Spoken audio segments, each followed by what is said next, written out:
الحمدللہ، اللہ تعالیٰ کا لاکھ لاکھ شکر ہے کہ مالک الملک نے اپنی یاد کی توفیق اور موقع عطا فرمایا۔ لاکھوں اور کروڑوں درود حضرت محمد مصطفیٰ صلی اللہ علیہ وآلہ وسلم پر، جن کے طفیل مالک الملک نے یہ مہربانی عطا فرمائی۔ سامعین کرام، اللہ تعالیٰ نے قرآن پاک میں ارشاد فرمایا، اعوذ باللہ من الشیطان الرجیم، بسم اللہ الرحمن الرحیم۔ منزہ و برتر وہ ذات ہے جس کے قبضہ قدرت میں بادشاہی ہے، اور وہ ہر چیز پر پوری طرح قادر ہے، جس نے پیدا کیا ہے موت اور حیات کو، تاکہ وہ آزمائے کہ تم میں سے عمل کے لحاظ سے کون بہترین ہے۔ اور وہی دائمی عزت والا اور بخشنے والا ہے، جس نے بنائے ہیں 7 آسمان اوپر نیچے، تمہیں نظر نہیں آئے گا رحمان کی تخلیق میں کوئی خلل، پھر نظر اٹھا کر دیکھ کیا تمہیں کوئی خلل نظر آتا ہے، پھر بار بار نگاہ ڈالو، لوٹ آئے گی تیری نظر ناکام ہو کر، درآں حالی کا وہ تھکی ماندی ہوگی۔ اور بے شک ہم نے قریبی آسمان کو چراغوں سے مزین کیا ہے، اور بنا دیا ہے انہیں شیطان کو مار بھگانے کا ذریعہ، اور ہم نے تیار کر رکھا ہے ان کے لیے دہکتی آگ کا عذاب، اور جنہوں نے انکار کیا اپنے رب کا ان کے لیے عذاب جہنم ہے، اور جہنم بڑی بری جگہ ہے لوٹنے کی۔ جب وہ اس میں جھونکے جائیں گے تو اس کی زوردار گرج سنیں گے، اور وہ جوش مار رہی ہوگی، گویا مارے غضب کے پھٹ جائے گی۔ جب بھی کوئی جتھا اس میں جھونکا جائے گا تو ان سے دوزخ کے محافظ پوچھیں گے، کیا تمہارے پاس کوئی ڈرانے والا نہیں آیا تھا؟ وہ بولیں گے، کیوں نہیں، بے شک ہمارے پاس ڈرانے والا آیا تھا، بس ہم نے اس کو جھٹلایا، اور ہم نے اس کو صاف کہہ دیا تھا کہ اللہ تعالیٰ نے تو کوئی چیز نہیں اتاری، تم لوگ تو کھلی گمراہی میں مبتلا ہو۔ وہ کہیں گے، کاش ہم سنتے اور سمجھتے، ہم دوزخیوں میں سے نہ ہوتے۔ پس وہ اپنے گناہوں کا اعتراف کریں گے تو پھٹکار ہو اہل جہنم پر۔ بے شک جو لوگ اپنے رب سے بن دیکھے ڈرتے ہیں، ان کے لیے مغفرت اور اجر عظیم ہے۔ تم اپنی بات ایسا سے کہو یا بلند آواز سے، بے شک وہ خوب جاننے والا ہے اس کو جو کچھ سینوں میں ہے۔ کیا وہ نہیں جانتا جس کو اس نے پیدا کیا ہے؟ وہ بڑا باریک بین ہے، ہر چیز سے باخبر ہے۔ وہی تو ہے جس نے نرم کر دیا تمہارے لیے زمین کو، پس چلو اس کے راستوں پر اور کھاؤ اس کے رزق سے، اور اسی کی طرف تمہیں اٹھ کر جانا ہے۔ کیا تم بے خوف ہو گئے ہو اس سے جو آسمان میں ہے، کہ وہ تمہیں زمین میں غرق کر دے اور وہ زمین تھر تھر کانپنے لگے؟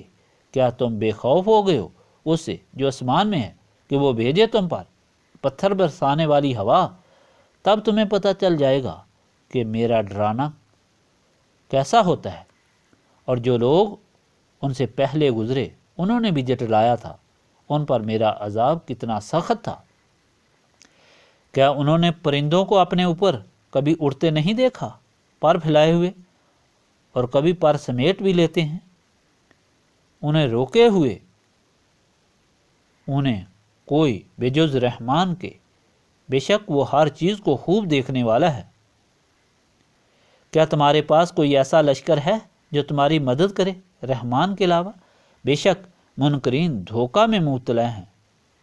کیا کوئی ایسی ہستی ہے جو تم کو رزق پہنچا سکے اگر اللہ تعالیٰ اپنا رزق بند کر دے؟ لیکن یہ لوگ سرکشی اور حق سے نفرت میں بہت دور نکل گئے ہیں۔ کیا وہ شخص جو منہ کے بل گرتا پڑتا چلا جا رہا ہے وہ راہ راست پر ہے، یا وہ جو سیدھا چلے اور صراط مستقیم پر گامزن ہو؟ آپ صلی اللہ علیہ وآلہ وسلم کہہ دیں، وہی تو ہے جس نے تم کو پیدا کی ہے اور تمہارے لیے کان، آنکھیں اور دل بنائے۔ تم بہت کم شکر ادا کرتے ہو۔ آپ صلی اللہ علیہ وآلہ وسلم کہہ دیں، اسی نے تم کو پھیلا دیا ہے زمین میں، اور تم اسی کے پاس جمع کیے جاؤ گے۔ پوچھتے ہیں کہ یہ وعدہ کب پورا ہوگا اگر تم سچے ہو؟ آپ صلی اللہ علیہ وآلہ وسلم کہہ دیں، اس کا علم اللہ تعالیٰ کے ہی پاس ہے، میں تو کھلا ڈرانے والا ہوں۔ پھر جب اسے قریب آتے دیکھیں گے تو کافروں کے چہرے بگڑ جائیں گے اور انہیں کہا جائے گا کہ یہ ہے وہ جس کا تم بار بار مطالبہ کرتے تھے۔ آپ صلی اللہ علیہ وآلہ وسلم کہہ دیں، ذرا غور تو کرو، اگر اللہ مجھے اور جو میرے ساتھ ہیں ہلاک کر دے یا ہم پر رحم فرمائے تو کون بچا لے گا کافروں کو عذاب سے؟ کہہ دیجئے وہ بڑا ہی مہربان ہے، ہم اس پر ایمان لائے ہیں اور اسی پر ہم نے توکل کیا ہوا ہے، پس ان قریب تم کو پتہ چل جائے گا کہ کھلی گمراہی میں کون ہے۔ آپ صلی اللہ علیہ وآلہ وسلم پوچھیں، اگر کسی صبح تمہارا پانی زمین کی تہہ میں دنس جائے تو تمہیں میٹھا صاف پانی کون لا کر دے گا؟ نظروں کے سامنے بہتا ہوا۔ پچھلے فرمان الہی میں نبی پاک صلی اللہ علیہ وآلہ وسلم کی ازواج مطہرات رضوان اللہ تعالیٰ علیہم اجمعین کا حال بیان کیا گیا کہ وہ حضور اکرم صلی اللہ علیہ وآلہ وسلم سے بہت محبت رکھتی تھی، ہر وقت حضور پاک صلی اللہ علیہ وآلہ وسلم کا دیدار کرنا چاہتی تھی اور خدمت میں حاضر رہ کر خدمت کرنا چاہتی تھی۔ نبی پاک صلی اللہ علیہ وآلہ وسلم نے ہر ایک کی باری مقرر کی ہوئی تھی۔ حضرت زینب رضی اللہ تعالیٰ عنہ آپ صلی اللہ علیہ وآلہ وسلم کو شہد کا شربت پلایا کرتی تھی، تو ایک دن کچھ دیر ہو گئی، اس پر حضرت عائشہ اور حضرت حفصہ رضی اللہ تعالیٰ عنہ کو ناگوار گزرا اور آپ صلی اللہ علیہ وآلہ وسلم سے پوچھا، لیکن نبی پاک صلی اللہ علیہ وآلہ وسلم کو یہ بے ادبی ناگوار گزری اور حضور پاک صلی اللہ علیہ وآلہ وسلم نے علیحدہ کمرہ میں آرام فرمایا، جس پر اللہ تعالیٰ نے فرمایا، آپ صلی اللہ علیہ وآلہ وسلم کیوں خفا ہیں؟ اگر ان ازواج مطہرات رضوان اللہ تعالیٰ علیہم اجمعین کو آپ صلی اللہ علیہ وآلہ وسلم الگ کر دیں تو بھی آپ صلی اللہ علیہ وآلہ وسلم اللہ تعالیٰ ان سے بہتر ازواج عطا فرما دے گا، اور قسم کا کفارہ بھی مقرر فرما دیا کہ جو بھی آپ صلی اللہ علیہ وآلہ وسلم کی امت سے اس طرح قسم اٹھائے وہ کفارہ ادا کر دے۔ اور ازواج مطہرات رضوان اللہ تعالیٰ علیہم اجمعین کو بھی فرمایا کہ اگر تم سب ایک طرف بھی ہو جاؤ تو اللہ تعالیٰ اپنے محبوب صلی اللہ علیہ وآلہ وسلم کے ساتھ ہے، تم توبہ کرو اور اللہ تعالیٰ سے معافی مانگو تو اللہ تعالیٰ معاف فرما دے گا۔ صرف اللہ تعالیٰ کے رسول صلی اللہ علیہ وآلہ وسلم کی بیویاں ہونے سے فائدہ نہیں پہنچے گا، جس طرح حضرت نوح اور حضرت لوط کی بیویوں کو فائدہ نہ پہنچا، فائدہ صرف رسول صلی اللہ علیہ وآلہ وسلم کی غلامی سے پہنچے گا اور اللہ تعالیٰ کی اطاعت سے پہنچے گا، جس طرح حضرت آسیہ زوجہ فرعون کو پہنچا، حضرت مریم کو پہنچا، جن کو جنت میں عالی شان جگہ عطا فرمائی گئی، یعنی نسبت رسولی صلی اللہ علیہ وآلہ وسلم سے دونوں جہانوں کی عزت ملتی ہے۔ آج کا فرمان سورت الملک ہے، جو 29ویں پارہ کی پہلی سورت ہے، جو بڑی عزت اور عظمت والی ہے۔ اس سورت کی عظمت کے متعلق نبی پاک صلی اللہ علیہ وآلہ وسلم کے کئی احکام ہیں۔ حضور پاک صلی اللہ علیہ وآلہ وسلم کے غلام نے جنگل میں کہیں اپنا خیمہ لگایا جس کے نیچے کوئی قبر ہوئی۔ انہوں نے سنا کہ کوئی آدمی سورت ملک پڑھ رہا ہے، ساری سورت پڑھ دی اور وہ صحابی حضور پاک صلی اللہ علیہ وآلہ وسلم کی خدمت میں حاضر ہوئے اور واقعہ عرض کیا۔ آپ صلی اللہ علیہ وآلہ وسلم نے فرمایا، یہ سورت اللہ تعالیٰ کے عذاب کو روکنے والی ہے، یہ سورت اپنے قاری کو قبر کے عذاب سے نجات دلانے والی ہے۔ حضرت ابو ہریرہ رضی اللہ تعالیٰ عنہ سے روایت ہے کہ حضور پاک صلی اللہ علیہ وآلہ وسلم نے فرمایا کہ قرآن پاک میں ایک سورت ہے جس کی 30 آیتیں ہیں، اس نے ایک آدمی کی سفارش کی یہاں تک کہ اللہ تعالیٰ نے اسے بخش دیا۔ حضور اکرم صلی اللہ علیہ وآلہ وسلم ہر رات سورت الف السجدہ اور سورت الملک تلاوت فرمایا کرتے تھے۔ حضرت ابن عباس نے کہا کہ حضور پاک صلی اللہ علیہ وآلہ وسلم نے ایک صحابی سے فرمایا کہ کیا میں تم کو ایک تحفہ نہ دوں جس سے تم خوش ہو جاؤ؟ اس نے کہا، حضور صلی اللہ علیہ وآلہ وسلم بڑی مہربانی ہوگی۔ آپ صلی اللہ علیہ وآلہ وسلم نے فرمایا، سورت ملک پڑھا کرو، اپنی بیوی کو بھی سکھاؤ، اپنے گھر کے بچوں اور اپنے پڑوسیوں کو بھی سکھاؤ، کیونکہ یہ سورت نجات دلانے والی ہے۔ قیامت کے دن اپنے رب کے حضور میں اپنے قاری کے لیے جھگڑا کرے گی اور اسے عذاب سے بچا لے گی۔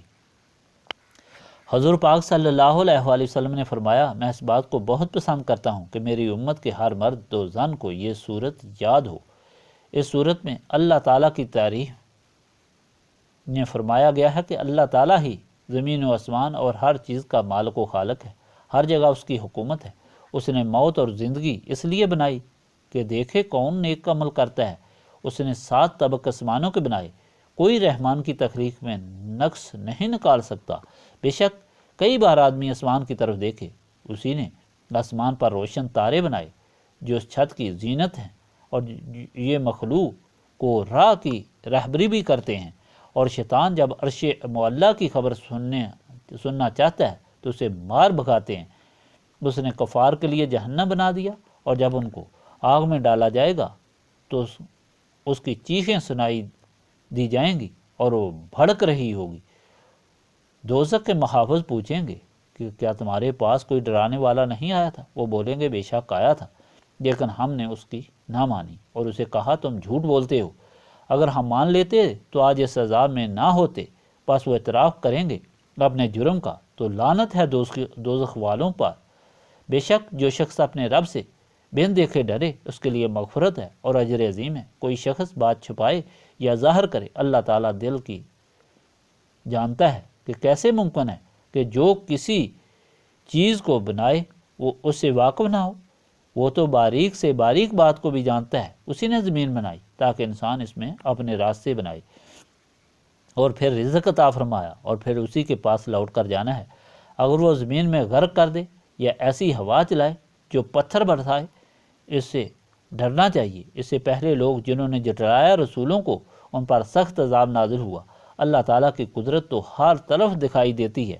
خالی پرندوں کو دیکھو، پر پھیلاتے اور سمیٹتے اٹھتے ہیں ہوا میں۔ ان پرندوں کو اللہ تعالیٰ ہی ہوا میں گرنے سے روکتا ہے۔